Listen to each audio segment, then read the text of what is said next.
Welcome to the Wisconsin Wellness Podcast. I'm Laurie, your host, mental health therapist, and practice owner. Each month, we'll showcase a central theme and provide weekly practical hacks, inspiring interviews, and valuable advice from wellness professionals. Our aim is to help you streamline your wellness and mental health journey. So let's start the show.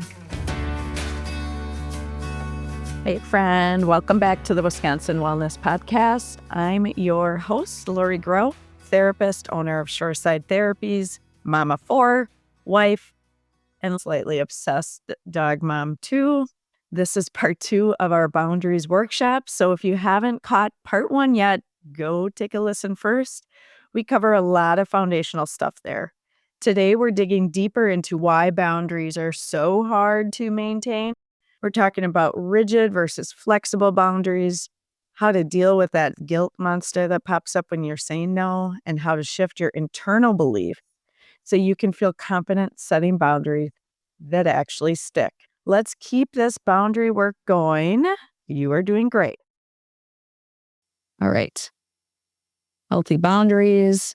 We can go through this checklist as well. I want you to do this to see what those are. And that might be, I'm open to expressing my emotions. I'm welcome to encourage others to express their emotions. I can acknowledge differing opinions. I take accountability for emotions. I'm capable of cultivating healthy and mutual respect. I prioritize staying true to myself. Recognize I'm not responsible for others' emotions. Really hard because if we feel someone's emotions, it might seem like we have to be responsible for them. When necessary, I prioritize myself and don't have guilt. That's the other thing, right? Don't have guilt with it. Protect my beliefs and values. Confidently decline requests without feeling that fear of rejection. I appreciate respect of diverse viewpoints and not feel compelled to take them on my own. So this comes up too with not wanting to disagree. You might naturally feel that you also view that same thing in that way. You can relate and understand, but kind of having that difference of, I might not feel totally like that.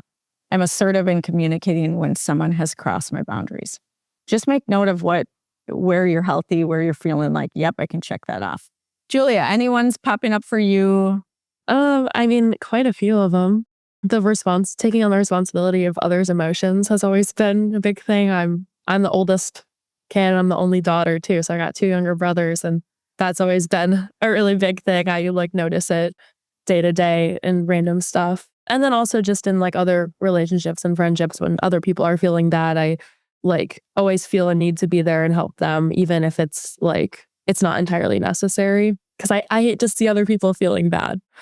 It can be. Yeah. Yeah. Feeling that additional responsibility, and it can be harder for family too. There's a tendency for that to be harder. All right. So important, getting to what can work. And one of the things is really being clear for ourselves on what's the purpose of the boundaries, right? If you tend to be somebody that does care a lot about other people and their needs, it can be really helpful to have almost like a mantra, something like that, to put in front of you that says, I'm doing this for me and them. In one of the books I read a couple of years ago, the title is Losing Me, but that idea of clarity is kindness, right? Keep something like that in the center for yourself so that you know this is why I'm doing it, right? It's not to be mean or cut people off or anything like that. It is to be clear on what I want and what I need, right? All right.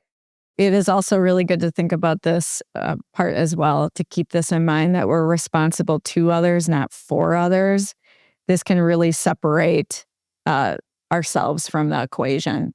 So I have in here this example. Feel free to read it, but sometimes it's helpful to think about somebody else in a form of story on what would be those boundaries. What would we actually do, right? And in this story, tends to be the story that we might have in our lives where somebody's kind of doing the same things over and over again, and we might have to bail them out. Maybe it's financially. And what do we do with that, right?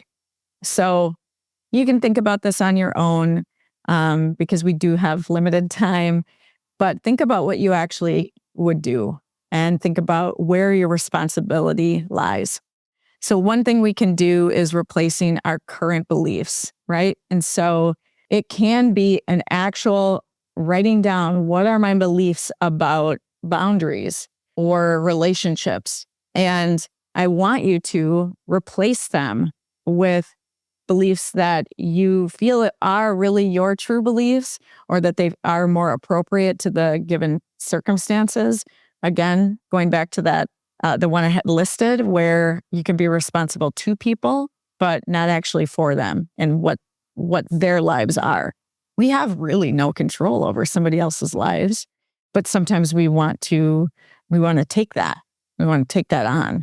So it might be like, oh, this person needs that late night call because if I don't do this, they're going to be distraught.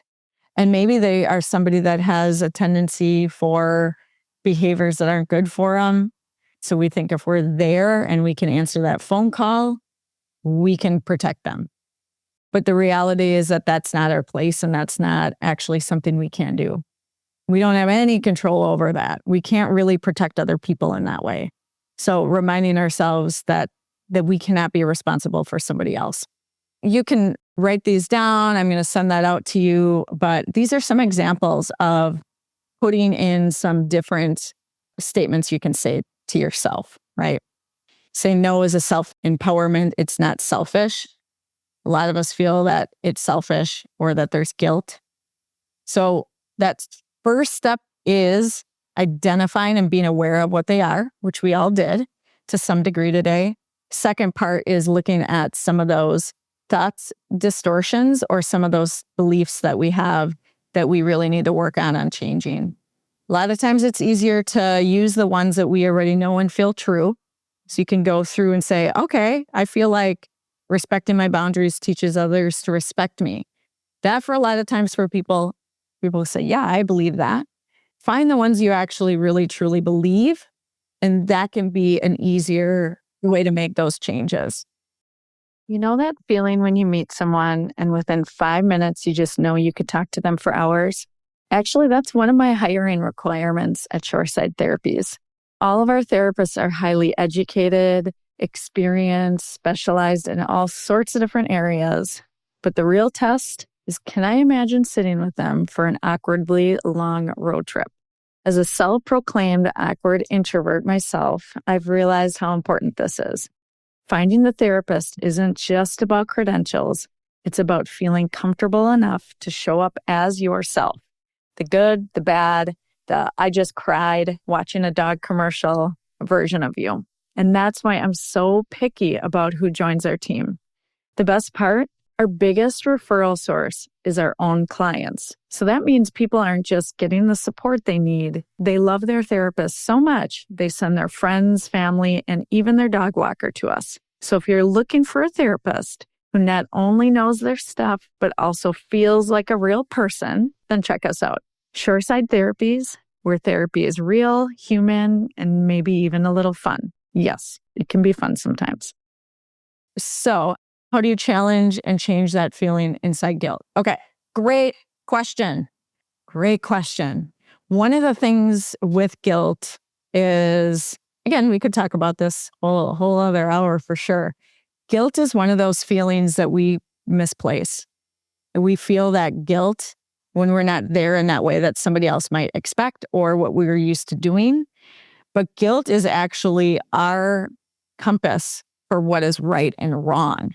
So there's places where we would feel guilt that would make sense, and we would actually want that to be there. If I stole candy from Julia, which I might do, who knows? If I do that, I should feel guilt, right? And that is to say, that's against my actual belief system. That's against my right or wrong list. I will not steal from people. That goes against my values. So going into those values, That's where the guilt is. That's where it's useful. That's where it's meant for. Shame is another one. We talk a lot about how shame is very negative because it can be, because it comes up with, I'm horrible, they're horrible, all or nothing. Shame is also really an important part, though, of being human and connected. We will feel that shame because we want to be connected. So it's also useful. However, the guilt usually when we're putting up boundaries has to do with more than just guilt. It has to do with us being used to being taking care of somebody else in a way. It comes up because we are feeling what they're feeling and they're in pain. And it might seem as though it's our role to save someone, right? So really thinking about what guilt that feeling is meant for. And if you are feeling guilt, check in with yourself if it's actually really guilt. Because it might be empathy. You might actually just be feeling they're sad, so I'm sad. And you might have that pull to fix it for them because you care, right? But separating that out of that guilt, is really meant for if I'm harming someone, right? Or if I'm going against my values. Not against the values to not take calls at 10 o'clock, right? That's not a value, right? If your value is, it's one of my most important things to take care of people above myself, then we will probably have that different conversation because then that's linked very much to a value system.